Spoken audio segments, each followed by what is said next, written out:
Vous avez dit que vous n'avez pas le droit de parler. Vous avez répondu.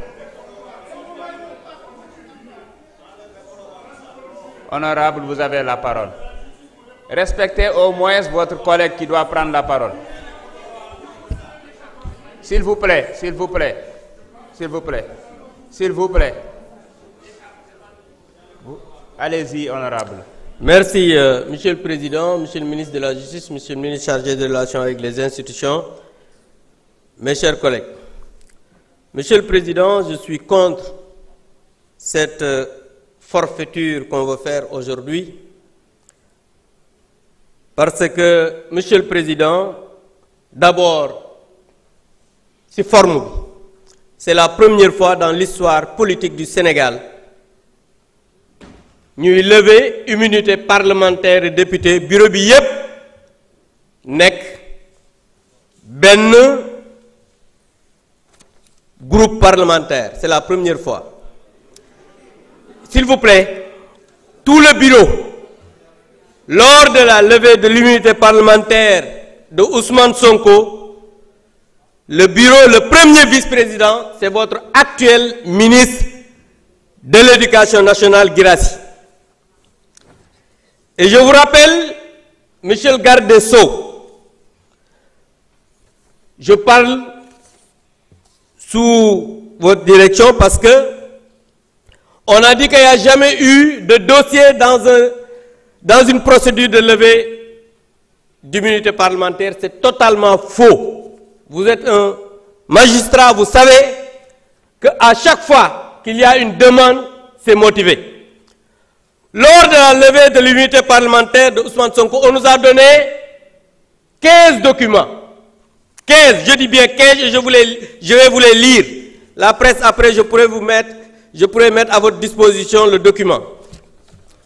On nous a donné le procès-verbal de synthèse, le procès-verbal d'audition de Mme Adji Sarr, le procès-verbal d'audition de Mme Aïssata Ba, le procès-verbal d'audition de M. Ibrahima Koulibaly, le procès-verbal d'audition de M. Sidi Mohamed Maï, le procès-verbal d'audition de Mme Ndeye Khady Ndiaye, bu Sweet Beauté, le procès-verbal de mise en présence de Adji Sarr et Aïssata Ba mooy deuxième masseuse bi, le procès-verbal de mise en présence de Adji Sarr et Ndeye Khady Ndiaye, copie de la plainte de Mme Adji Sarr, copie de réquisition de la personne qualifiée, maanaam examen Adji Sarr bi ñu defoon hôpital, copie de l'agrément de Mme Ndeye Khady Ndiaye bu Sweet Beauté, copie du rapport médical suite à la consultation de Adji Sarr mooy bi ñu ko consulter hôpital, copie de l'attestation médicale concernant la fille de Ndeye Khady Ndiaye ndax prématuré la woon copie baa ngi ci biir, copie de l'accusé de réception de la convocation de Ousmane Sonko,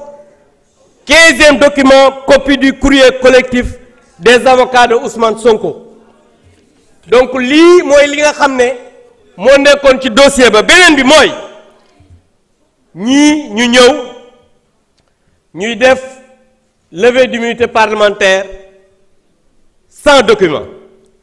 Aujourd'hui ñi war a poursuivre mooy le groupe PASTEF pour association d'escroquerie politique portant sur une manipulation à exécuter une commande politique du Premier ministre Ousmane Sonko en utilisant frauduleusement le règlement intérieur de l'Assemblée nationale qui est une loi organique. Monsieur le ministre, Ousmane Sonko moo wax ne Farba Ngom dootul bokk ci élection fii ci Sénégal.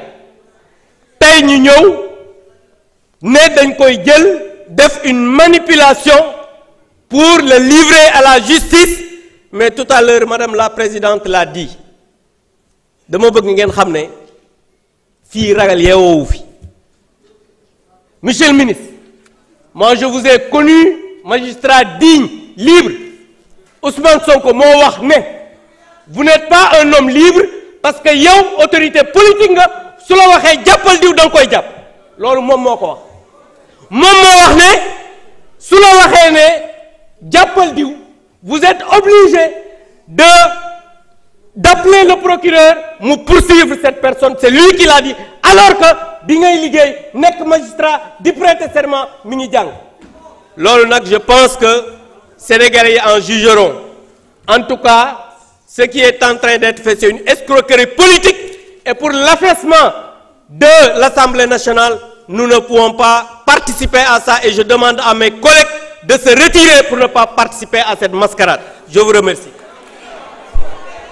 Djeredjef, non, vous n'avez pas la parole. Vous n'avez pas la parole. Vous n'avez pas la parole. Vous n'avez pas la parole. Honorable Mben Faye, asseyez-vous, vous n'avez pas la parole. Le débat est clos. Il faut